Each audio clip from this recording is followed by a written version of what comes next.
Hello and welcome to EduShield.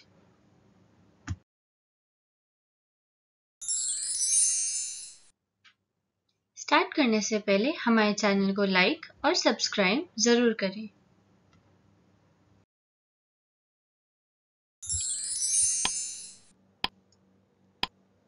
आज हम करने वाले हैं इंग्लिश क्लास 12th का prose the lost spring stories of stolen childhood by Anees जंग।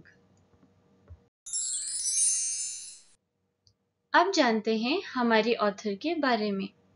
Anis Jung was born in Rourkela and spent her childhood and adolescence in Hyderabad. She received her education in Hyderabad and in the United States of America. Her parents were both writers. Anis Jung began her career as a writer in India. She has been an editor and columnist for major newspapers in India and abroad and has authored several books. The following is an excerpt from her book titled Lost Spring: Stories of Stolen Childhood. Here she analyzes the grinding poverty and traditions which condemn these children to a life of exploitation. इस chapter का title है lost spring. यहाँ पर spring को refer किया गया है childhood से। स्प्रिंग सीजन सबसे ब्यूटीफुल सीजन होता है सारे सीजन्स में से, और उसी तरह हमारे ह्यूमन लाइफ का सबसे ब्यूटीफुल टाइम चाइल्डहुड होता है।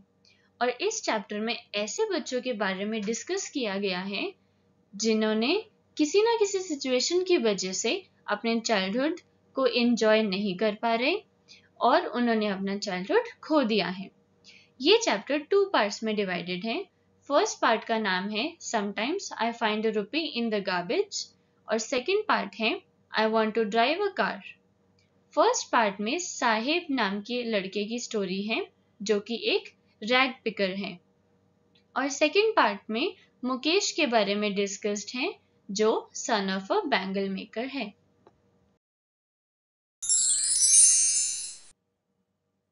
अब हम स्टार्ट करते हैं चैप्टर के फर्स्ट पार्ट को, जो है sometimes I find a rupee in the garbage. Sometimes I find a rupee in the garbage. Why do you do this? I ask Sahib, whom I encounter every morning, scrounging for gold in the garbage dumps of my neighborhood. Sahib left his home long ago, set amidst the green fields of Dhaka. His home is not even a distant memory. There were many storms that swept away their fields and homes. His mother tells him that's why they left, looking for gold in the big city where he now lives. I have nothing else to do, he mutters, looking away. Go to school, I say glibly, realizing immediately how hollow the advice must sound. तो साहिब अपनी family के साथ एक घर में रहता था जो ढाका में था और ग्रीन फील्ड्स के बीच में था।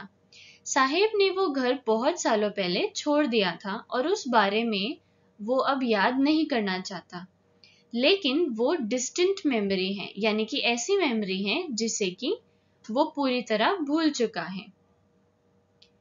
साहिब और उसकी फैमिली यहाँ पर पहले एग्रीकल्चर का काम करते थे, यानी कि फार्मिंग का काम करते थे, लेकिन स्टॉर्म्स की वजह से उनका सारा खेत और घर डिस्ट्रॉय हो गए थे और इसीलिए उन्होंने घर छोड़ दिया था और अपना घर शिफ्ट कर लिया था बड़ी सिटीज में इन सर्च ऑफ गोल्ड।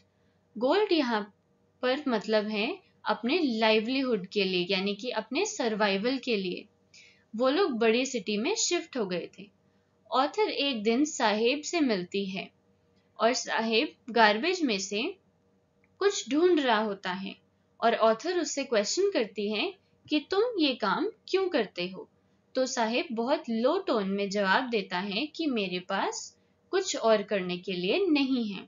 तो ऑथर आगे से जवाब देती है कि वो स्कूल भी तो जा सकता है, पर जैसे ही ऑथर ये बात कहती है उन्हें ये रियलाइज होता है कि उनकी एडवाइस मीनिंगलेस है उस पुअर बच्चे साहिब के लिए, क्योंकि वो खुद एक रैग पिकर है।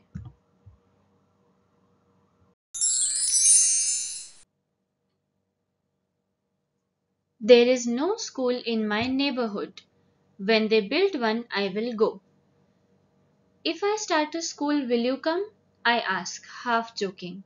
Yes, he says, smiling broadly. A few days later, I see him running up to me. Is your school ready? It takes longer to build a school, I say, embarrassed at having made a promise that was not meant. But promises like mine abound in every corner of his bleak world. After months of knowing him, I ask him his name. Sahib-e-Alam, he announces. He does not know what it means. If he knew its meaning, Lord of the Universe, he would have a hard time believing it. Unaware of what his name represents, he roams the streets with his friends, an army of barefoot boys who appear like the morning birds and disappear at noon. तो फिर साहिब कहता है कि हमारे area में कोई भी school नहीं है और वो कहता है कि जब हमारे एरिया में कोई स्कूल बन जाएगा तब मैं उसमें जरूर आ जाऊंगा। तो ऑथर मजाक में साहिब को कहती है कि अगर वो खुद एक स्कूल स्टार्ट कर दे तो क्या साहिब वो अटेंड करने आएगा? तो साहिब कहता है कि हाँ, मैं जरूर आऊंगा। कुछ दिन बाद साहिब ऑथर के पास वापस आता है ये पूछने कि क्या स्कूल तैयार हो गया है।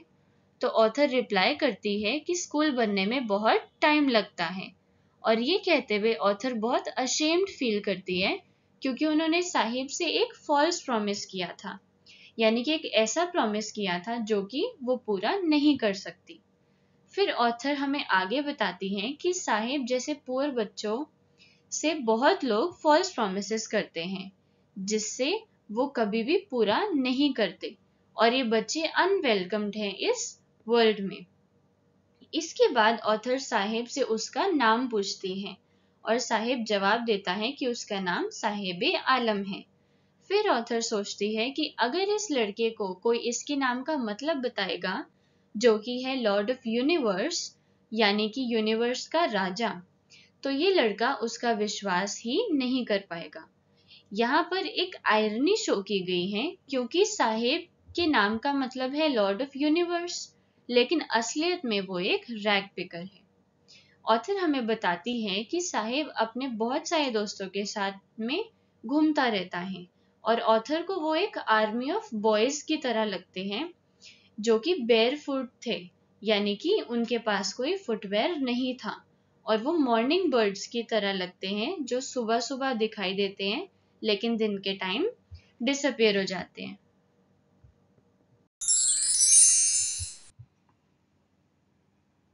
Over the months, I have come to recognize each one of them. Why aren't you wearing chappals? I ask one. My mother did not bring them down from the shelf. He answers simply. Even if she did, he will throw them off. Adds another one who is wearing shoes that do not match. When I comment on it, he snuffles his feet and says nothing. I want shoes, says a third boy who has never owned a pair all his life. Traveling across the country, I have seen children walking barefoot in cities on village roads. It is not lack of money, but a tradition to stay barefoot, in one explanation. I wonder if this is only an excuse to explain away a perpetual state of poverty. तो author कुछ ही महीनों में उन सब बच्चों को recognise यानी कि पहचानने लग गई थी। एक बार ऑथर ने उन बच्चों में से एक बच्चे से पूछा था कि तुम फुटवेयर क्यों नहीं पहनते हो? तो बच्चे ने रिप्लाई दिया कि उसकी मदर उसको शेल्फ से फुटवेयर उतार कर नहीं देती और दूसरे लड़के ने रिप्लाई दिया कि अगर उसकी मदर उसे फुटवेयर देगी भी तब भी वो उसे फेंक देगा। लेकिन उस बच्चे ने जो शूज पहने हुए थे वो दोनों मैच नहीं कर रहे थे और वो फटे हुए थे और जब ऑथर ने इस बात को पॉइंट आउट किया तो वो ऑथर को कोई रिप्लाई नहीं देता और तीसरा लड़का कहता है कि उसको एक पेयर ऑफ शूज चाहिए और उसने आज तक कभी भी शूज नहीं पहने। इसके बाद ऑथर हमें बताती है कि उन्होंने काफी सारे अलग अलग शहरों में इस तरीके के बच्चों को देखा है जो कभी भी शूज और फुटवेयर नहीं पहनते थे और सबसे कॉमन रीजन इसका ये था कि बेयरफुट रहना इनके लिए एक ट्रेडिशन था, लेकिन ऑथर को ऐसा लगता है कि ये सिर्फ एक एक्सक्यूज है अपनी पॉवर्टी को छुपाने की कोशिश करने का। I remember a story a man from Udupi once told me. As a young boy, he would go to school past an old temple where his father was a priest. He would stop briefly at the temple and pray for a pair of shoes. 30 years later, I visited his town and the temple, which was now drowned in an air of desolation. In the backyard, where lived the new priest, there were red and white plastic chairs. A young boy dressed in grey uniform, wearing socks and shoes, arrived panting and threw his school bag on a folding bed. Looking at the boy, I remembered the prayer another boy had made to the goddess when he had finally got a pair of shoes. Let me never lose them. The goddess had granted his prayer. Young boys like the son of the priest now wore shoes, but many others like the rag pickers in my neighborhood remained shoeless. तो इसके बाद author को एक पुरानी story याद आती है एक आदमी के बारे में जो कि उदुपी से था। वो पुराने मंदिर के पास वाले स्कूल जाता था और स्कूल जाते वक्त टेम्पल को क्रॉस करता था जहां पर उसके फादर एक प्रीस्ट का काम करते थे। वो उस टेम्पल पर रुकता था और भगवान से प्रे करता था कि उसे एक पेयर ऑफ शूज मिल जाए। फिर 30 साल बाद जब ऑथर ने वो टेम्पल वापस विजिट किया तब वो जगह बहुत खाली थी और वो बहुत ही लेफ्ट ओवर एरिया था और वहां एक नया प्रीस्ट रहने लग गया था। तभी वहां पर एक छोटा सा लड़का भागता हुआ आ रहा था, स्कूल यूनिफॉर्म, बैग और शूज पहने। तब ऑथर जब उस लड़के को देखती है तो उसे दूसरे लड़के की याद आ जाती है जो कि शूज के लिए प्रे किया करता था और वो सोचती है कि शायद उनकी विश पूरी हो गई है और अब नए प्रीस्ट के जो बच्चे हैं वो शूज अफोर्ड कर सकते हैं। फिर ऑथर कहती है कि भले ही प्रीस्ट के बच्चे शूज पहनने लग गए हैं, लेकिन आज भी उसके एरिया में जो बच्चे हैं वो रैग पिकर्स जो बच्चे हैं वो अभी भी शूलेस ही हैं।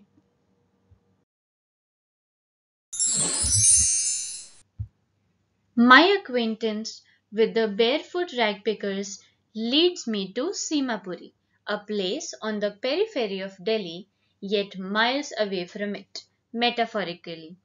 Those who live here are squatters who came from Bangladesh back in 1971. Sahib's family is among them. Simapuri was then a wilderness. It still is, but it is no longer empty. In structures of mud with roofs of tin and tarpaulin, devoid of sewage, drainage, and running water, live 10,000 rag pickers. They have lived here for more than 30 years without an identity, without permits, but with ration cards that get their names on voters' lists and enable them to buy grain. Food is more important for survival than an identity. If at the end of the day we can feed our families and go to bed without an aching stomach, we would rather live here than in the fields that give us no grain. Say a group of women in tattered saris when I ask them why they left their beautiful land of green fields and rivers. Wherever they find food, they pitch their tents that became transit homes. Children grow up in them, becoming partners in survival, and survival in Simapuri means rag picking. तो फिर उसके बाद author Seemapuri के बारे में उसको पता चलता है ऑथर को और वो वहां जाती है जो दिल्ली के आउटस्कर्ट्स में है और दिल्ली से बहुत दूर है, मेटाफोरिकली, यानी कि वो दिल्ली के कंपैरिजन में दिल्ली से बहुत ज्यादा दूर है इन टर्म्स ऑफ एवरीथिंग। ये लोग इलीगली यहाँ पर सेटल्ड हैं और ये लोग बांग्लादेश से आए थे 1971 में। तो ये जो सीमापुरी प्लेस है इसे दिल्ली से इतना दूर क्यों कहा गया है? क्योंकि दिल्ली के लोग और यहाँ के लोगों को अगर कंपेयर किया जाए तो उनमें बहुत ज्यादा डिफरेंस है। वो लोग कहीं स्टैंड ही नहीं करते, सीमापुरी के लोग, वो लोग बहुत पुअर हैं, पॉवर्टी में जीते हैं as compare to Delhi people. इसीलिए इसे यहाँ पर मेटाफोरिकली दूर कहा गया है।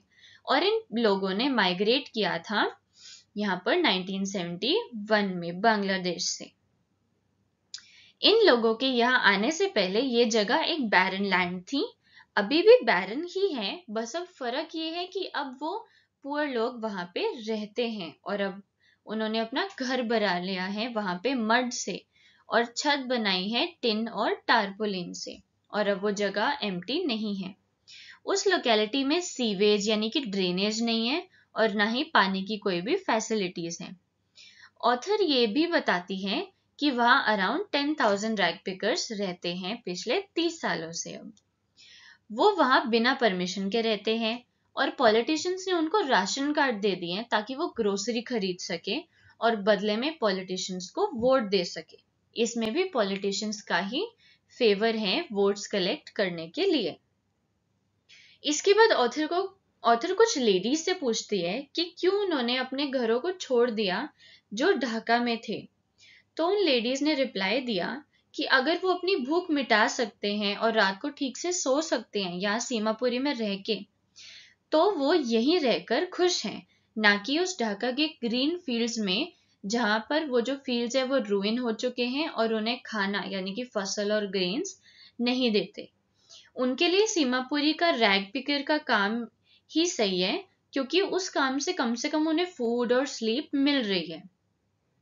इन लोगों ने ट्रैवल किया है जगह जगह इन सर्च ऑफ फूड, और फिर उन्हें ये जगह मिली तो वो यहाँ पर सेटल हो गए थे, और उनके बच्चे भी उनके साथ काम करने लग गए हैं और अपने पेरेंट्स का मीन्स ऑफ सर्वाइवल बन जाते हैं, जो है रैग पिकिंग करके। और ये रैग पिकिंग का काम वो बच्चे अच्छे से करते हैं अपने पेरेंट्स को हेल्प करने के लिए। Through the years, it has acquired the proportions of a fine art. Garbage to them is gold.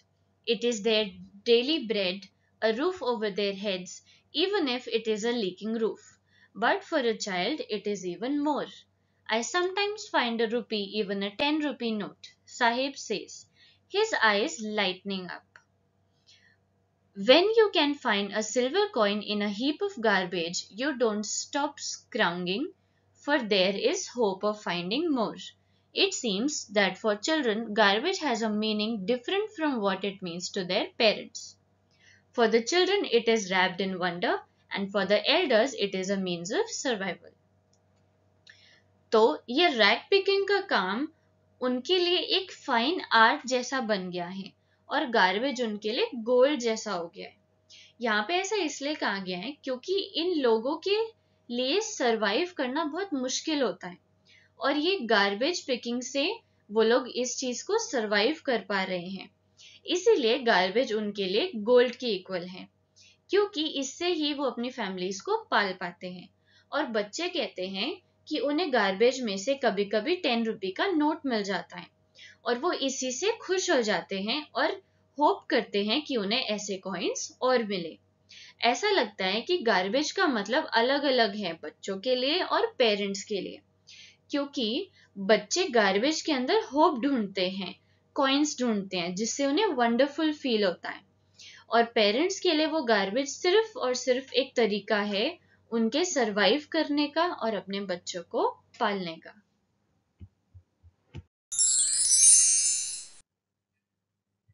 One winter morning, I see Sahib standing by the fenced gate of the neighborhood club, watching two young men dressed in white playing tennis. I like the game, he hums, content to watch it standing behind the fence. I go inside when no one is around, he admits. The gatekeeper lets me use the swing. Sahib too is wearing tennis shoes that look strange over his discolored shirt and shorts. Someone gave them to me, he says in the manner of an explanation. तो एक दिन morning में author Sahib को fenced gate के पास खड़े हुए देखती है। वहां साहिब दो लोगों को देख रहा होता है टेनिस खेलते हुए। फिर वो फेंस के पीछे खड़े हुए कहता है कि मुझे ये गेम पसंद है, और वो अंदर चला जाता है जब वहां पर कोई भी नहीं होता। और जो गेट कीपर है वो साहेब को स्विंग यूज करने देता है। फिर ऑथर नोटिस करती है साहेब के शूज को। उसने टेनिस के शूज पहने हुए थे जो कि अजीब लग रहे थे उसकी डल शर्ट और शॉर्ट्स के नीचे। फिर साहेब ऑथर को एक्सप्लेन करते हुए कहता है कि वो शूज साहेब को किसी ने दिए थे। The fact that they are discarded shoes of some rich boy who perhaps refused to wear them because of a hole in them does not bother him. For one who has walked barefoot, even shoes with a hole is a dream come true. But the game he is watching so intently is out of his reach.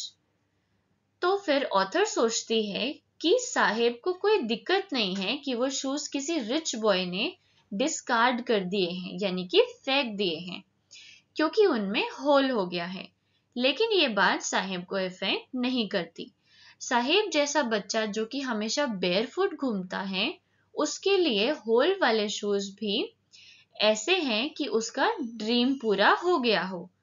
फिर author सोचती है कि साहेब के लिए वो game out of reach है जो वो देख रहा है। This morning, Sahib is on his way to the milk booth. In his hand is a steel canister. I now work in a tea stall down the road, he says, pointing in the distance. I am paid 800 rupees and all my meals. Does he like the job? I ask. His face, I see, has lost the carefree look. The steel canister seems heavier than the plastic bag he would carry so lightly over his shoulder. The bag was his. The canister belongs to the man who owns the tea shop. Sahib is no longer his own master. तो अब अगली morning साहेब जा रहा होता है milk booth की तरफ, और उसके हाथ में एक स्टील कैनिस्टर था, यानी कि एक चायदान था। फिर वो बताता है कि वो अब एक टी स्टॉल यानी कि एक चाय की दुकान पर काम करता है, और उसे 800 रुपीस मिलते हैं इस काम के, और उसके सारे मील्स मिलते हैं। फिर ऑथर सोचती है कि क्या साहेब ये जो जॉब उसे मिली है उसको सच में वो जॉब पसंद है। तो ऑथर नोटिस करती है कि उसके फेस का जो केयरफ्री लुक था, यानी कि जो बिना किसी टेंशन का फेस था, वो अब गायब हो गया है। जो स्टील का कैनिस्टर है वो साहेब के रैग पिकिंग बैग से भारी लगता है। यहाँ पर इसका मतलब है कि अब साहेब डिपेंडेंट है उस स्टील कैनिस्टर पर और रिस्ट्रिक्टेड है टी स्टॉल के ओनर के अंडर, क्योंकि वो रैग पिकिंग बैग साहेब का था और उसकी अपनी चीज थी, लेकिन वो कैनिस्टर टी स्टॉल के ओनर का है। इसलिए अब साहेब खुद का मास्टर नहीं रहा, अब वो बंधा हुआ है टी ओनर के कमांड्स के अंडर।